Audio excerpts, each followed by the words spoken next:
तो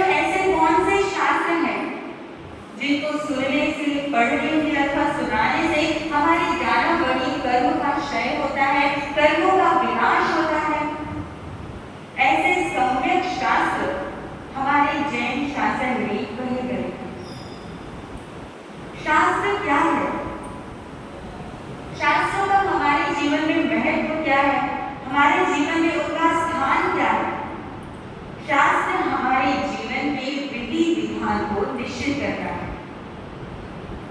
इस धरा पर अन्य कोई भी ऐसा जीवन नहीं है जिसको मर्यादाओं की आवश्यकता हो, नियमों में, सीमाओं में बंधने की जरूरत हो। एकमात्र मनुष्य ही ऐसा जीवन है जिसको मर्यादाओं में मर्यादित होने की जरूरत है, जिसको सीमाओं में, व्रतों और नियमों में बांधने की आवश्यकता है। पशु पक्षियों के कोई विधि विधान नहीं होते, उनके कोई नियम कानून नहीं होते, वे स्वतंत्र रूप से विचरण करते हैं। उन पर कोई समाज नहीं होता, कोई समाज का उत्तरदायित्व नहीं होता, उनका कोई परिवार नहीं होता, कोई देश नहीं होता, इसलिए उनकी कोई सीमा या मर्यादा नहीं होती। लेकिन मनुष्य का जीवन एक विलक्षणता लिए हुए है। इसमें एक अद्भुत बात यह है कि एक मनुष्य ही मात्र ऐसा जीव है जो अपने सभी कर्मों को विनष्ट करके मोक्ष को प्राप्त कर सकता है। और मुक्ति को प्राप्त करने के लिए हमें अपने जीवन को मर्यादित और नियंत्रित करना अत्यंत आवश्यक है। जब तक हम शास्त्रों को पढ़ेंगे नहीं, उनको सुनेंगे नहीं, तो हम अपने जीवन की मर्यादाओं के बारे में, उनके नियमों के बारे में कैसे जान पाएंगे। आजकल श्रावक और श्राविकाओं के लिए सूत्रों को पढ़ना अधिक कठिन हो रहा है, बहुत कम रुचि रह गई है, शास्त्रों को समझना भी कठिन हो रहा है। इसीलिए जो श्रावक श्राविकाएं शास्त्रों को पढ़ नहीं सकते हैं, तो उन्हें जो संत, मुनिया, साधना इत्यादि आगमों का अध्ययन करते हैं, उस अध्ययन किए हुए, मनन और चिंतन किए हुए सूत्रों को आप तक पहुंचाया जाता है।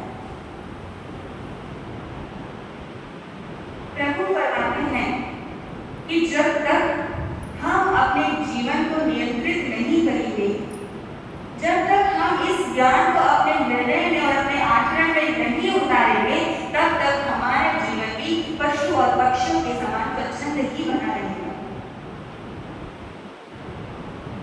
मनुष्य के मुख्य रूप से 4 पुरुषार्थ कहे गए: धर्म पुरुषार्थ, अर्थ पुरुषार्थ, काम पुरुषार्थ और मोक्ष पुरुषार्थ। इस दृष्टि से शास्त्र भी 2 प्रकार के बनाए गए हैं, एक लौकिक शास्त्र और एक लोकोत्तर शास्त्र। जिनमें गणित हो, अर्थ की बातें हो, ज्योतिष आदि की बातें हो, वे सभी लौकिक शास्त्र कहे जाते हैं। और जिनमें आत्मा का ज्ञान, धर्म का स्वरूप समझाया गया हो, ऐसे शास्त्रों को लोकोत्तर यानी आध्यात्मिक शास्त्र कहा जाता है। शास्त्र हमारे जीवन को सम्यक मार्गदर्शन देते हैं, सही दिशा में चलना सिखाते हैं, हमें जीवन को जीने की कला सिखाई जाती है। यदि हम आगमों को पढ़ नहीं सकते हैं, तो सुनने का प्रयास जरूर करें। आप तो शास्त्रों को सुनने के लिए आते ही हैं, लेकिन आपके परिचय में जो है, उन्हें भी शास्त्रों को श्रवण करने की प्रेरणा अवश्य देंगे, क्योंकि सिर्फ शास्त्र श्रवण करना ही कर्म निष्ठा का साधन नहीं, अपितु शास्त्र श्रवण करने की प्रेरणा देने से भी हमारे ज्ञानावली कर्म का क्षय होता है। गीता में श्री कृष्ण अर्जुन से क्या कहते हैं? यह शास्त्र विधि उत्सृजत वर्तते काम कार्यः न सहज सिद्धिमवाप्नोति न सुखं न परागते। हे अर्जुन, जो व्यक्ति शास्त्र की बातों की उपेक्षा करता है, शास्त्र में बताए गए नियमों की उल्लंघना करके अपनी इच्छा के अनुसार जो आचरण करता है, उस व्यक्ति को, उस जीव को कभी भी जीवन में सफलता प्राप्त नहीं होती। उसके जीवन में कभी सुखों के पुष्प नहीं खिलेंगे, उसे कभी सद्गति की प्राप्त नहीं हो सकती। इसीलिए इन शास्त्रों को सुनकर, मात्र एक कान से सुनकर दूसरे कान से ना निकाल लेना, इन्हें अपने हृदय में उतारना, इन पर विचार करना, चिंतन करना और इन्हें अपने आचरण में ढालने का भी प्रयास अवश्य करना। जो शास्त्र के ज्ञान से युक्त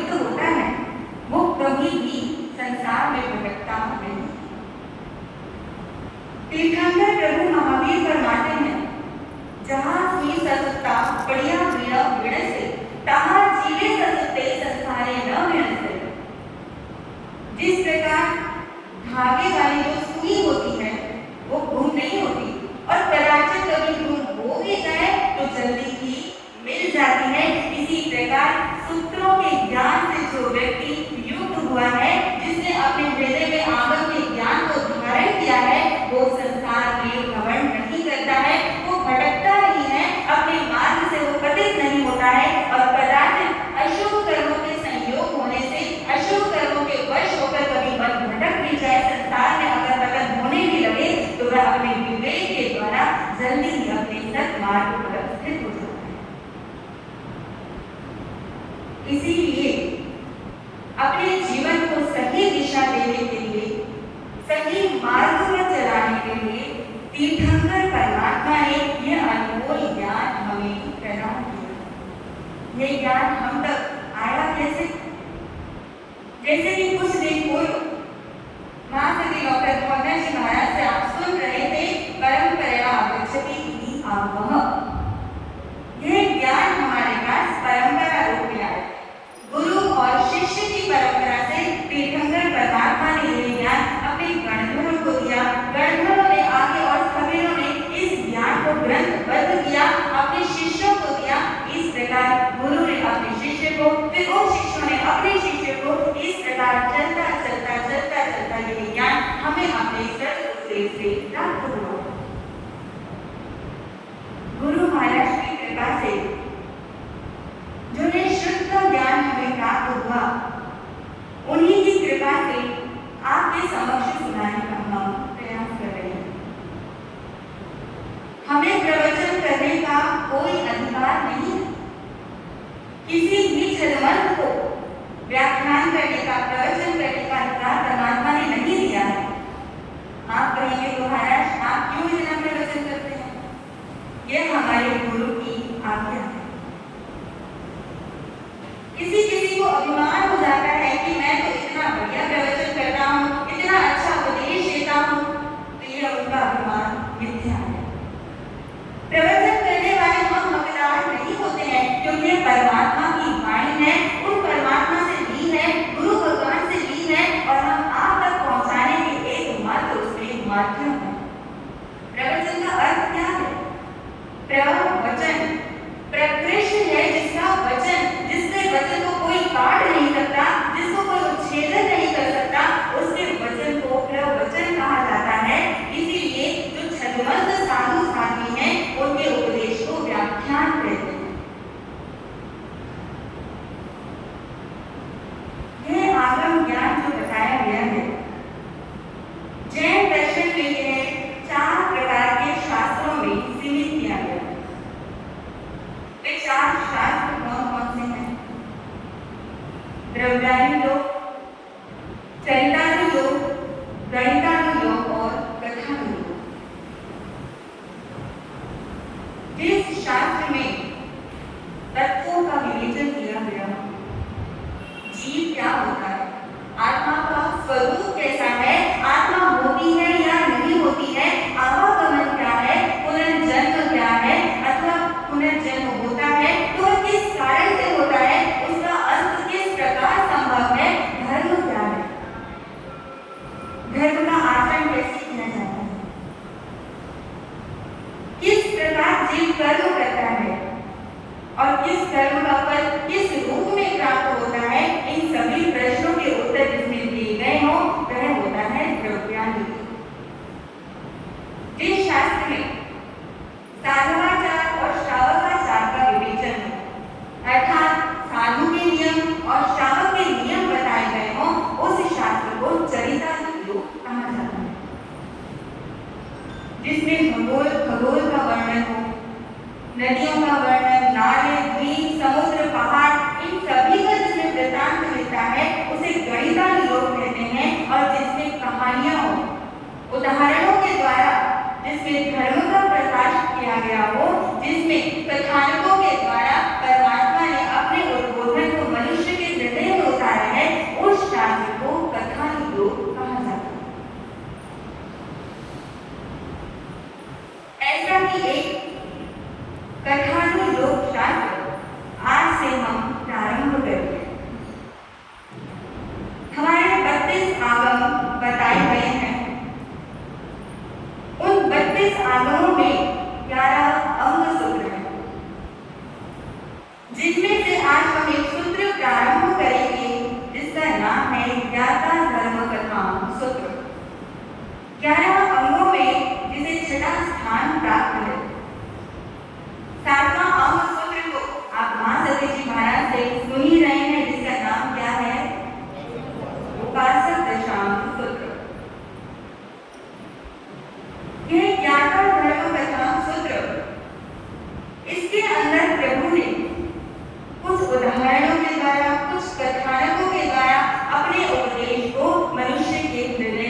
किताबों में कुछ ऐतिहासिक उदाहरण हैं, कुछ काल्पनिक भी हैं, कुछ आध्यात्मिक भी हैं और इन उदाहरणों के द्वारा हम धर्म को, सत्य को, शील आदि अनेक प्रसंगों को सुनते जाएं।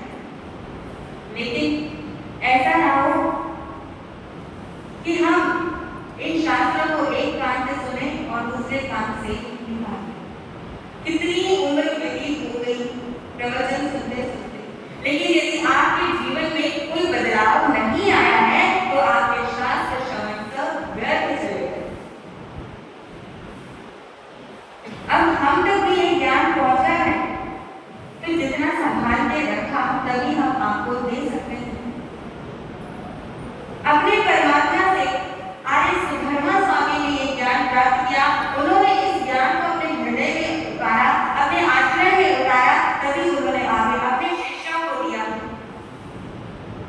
अगर आप इस ज्ञान को धारण करेंगे तभी तो आपकी आगे की पीढ़ी आपके आचरण को देखकर कुछ सीख पाएगी।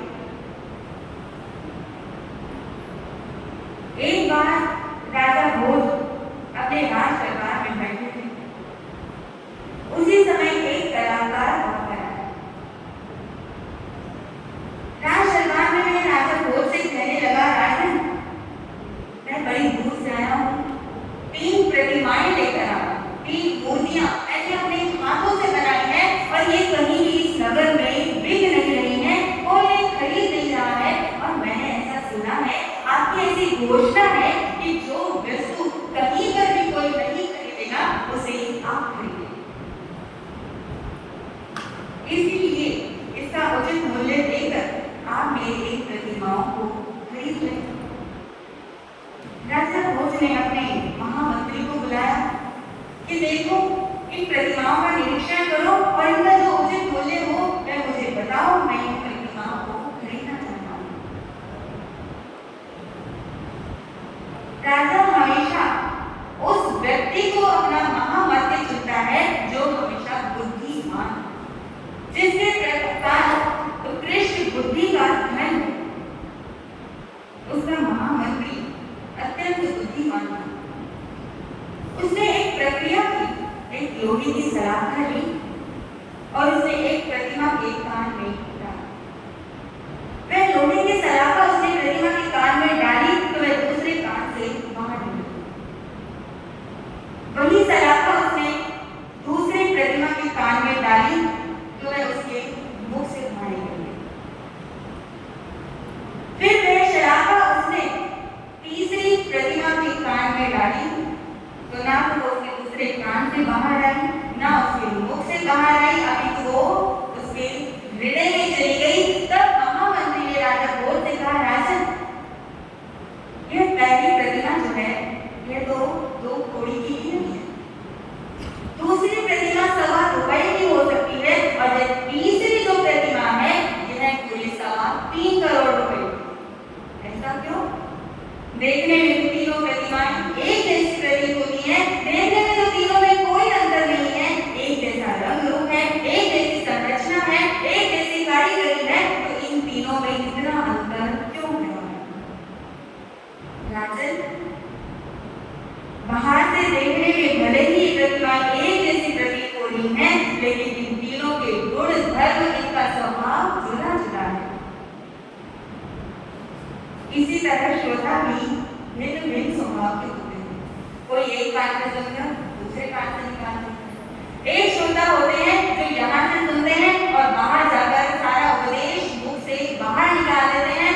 अपने हृदय में उतारने से पहले इस ज्ञान को अपने मुख से बाहर मत निकालना, ज्ञान को मुख से देने के बजाय अपने आचरण से देना।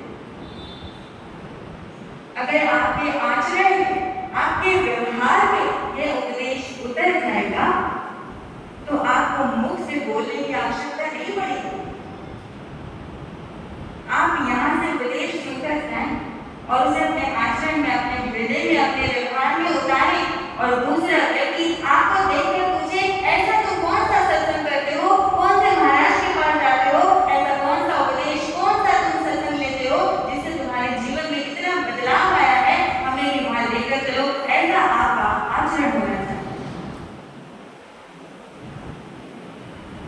इसीलिए आज तीर्थंकर परमात्मा की इस वाणी को जितना हो सके अपने कानों से सुनकर, बुद्धि से विचार करके अपने हृदय में इसका चिंतन जरूर करें। तो इस धर्म कथा योग प्रधान शास्त्र को हम प्रारंभ कर रहे हैं। इस शास्त्र के 2 शुद्ध स्कंद बताए गए हैं, जिसके पहले शुद्ध स्कंद में परमात्मा ने 19 अध्याय बताए। 19 अध्याय में से प्रथम अध्याय का नाम है वृक्षत्व। प्राचीन समय की बात है, राजगढ़ नाम का नगर था और श्रेणी नाम का राजा था। राजा श्रेणी का नाम आप सभी ने सुना भी है, उसके जीवन के बारे में आप लगभग सभी जानते ही हैं। राजा श्रेणी की अनेक रानियां महारानियां थी। पूर्व के समय में राजाओं की ये प्रायः अनेक रानियां हुआ करती।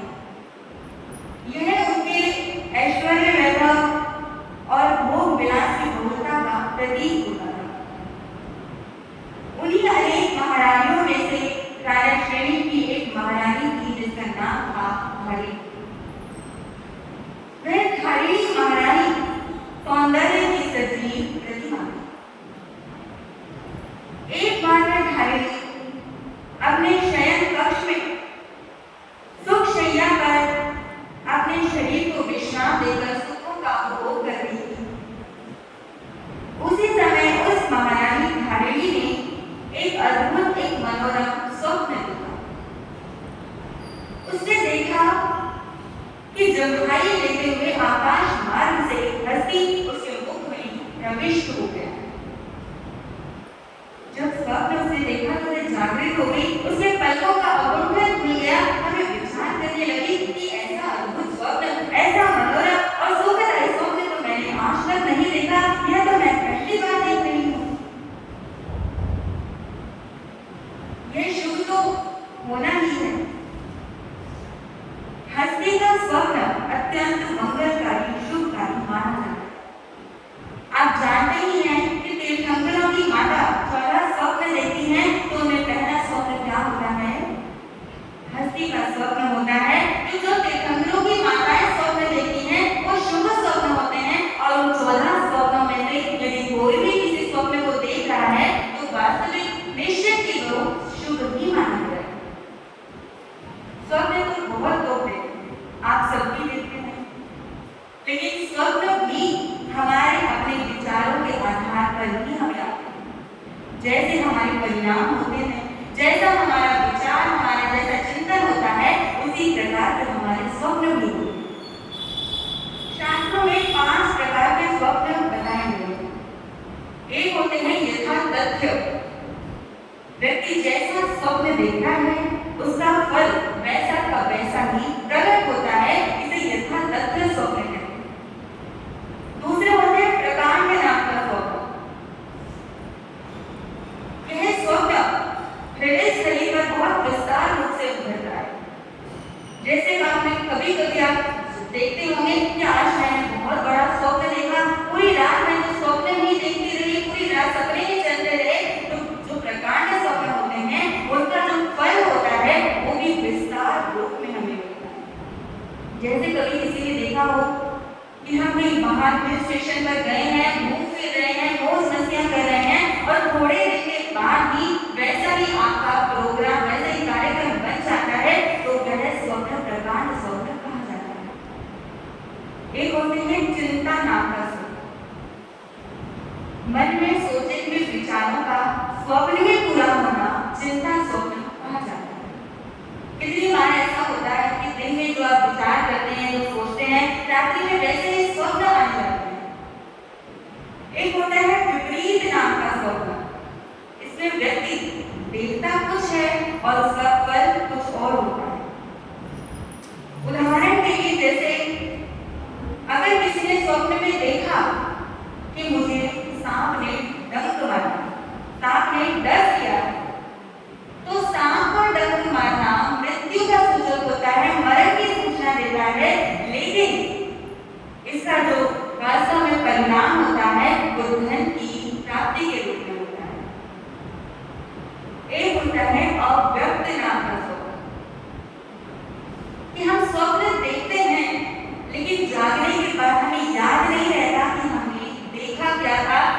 अव्यक्त स्वप्न कहा जाता है। तो महारानी भागिनी ने ऐसा शुभ स्वप्न देखा है और उस शुभ स्वप्न को देखकर वो जागृत हो गई, विचार करने लगी कि इस स्वप्न का क्या फल हो सकता है, इसका क्या परिणाम हो सकता है। राजा श्री से जाकर बोलती है, राजन मैंने ऐसा ऐसा शुभ स्वप्न देखा, हस्ती को अपने मुख में प्रवेश होते हुए देखा है। क्या ये शुभ स्वप्न है? क्या ये कोई अच्छा फल देने वाला है? राजा भी इस स्वप्न को सुनकर अत्यंत प्रसन्न हुआ। वह कहने लगा, महारानी यह तो बहुत ही मंगलकारी, बहुत ही अद्भुत स्वप्न तुमने देखा है। मुझे तो ऐसा प्रतीत होता है कि तुम अवश्य ही किसी पुत्र को जन्म दोगी जो हमारे कुल का श्रृंगार बनेगा, जो हमारे सुखों में, हमारे नाम में, हमारी यश कीर्ति में हमेशा वृद्धि करेगा, हमारे परिवार को वह गौरव बनाएगा और वह हमारे परिवार को, हमारे कुल को चार चांद लगाने वाला हो। ऐसी वचनावली सुनकर महारानी धारिणी अत्यंत प्रसन्न हुई। अब देखते हैं क्या इस स्वप्न का यही फल होगा जो महाराज श्रेणी ने बताया है अथवा कुछ और परिणाम मिलने वाला है। इस स्वप्न का क्या चिंतन है, क्या निष्कर्ष है, इस कटाधारिणी आगे क्या करती है, ये सारा वृत्तांत आप आएंगे और आगामी व्याख्यान में आप इसकी चर्चा सुनेंगे। आज इन्हीं शब्दों के साथ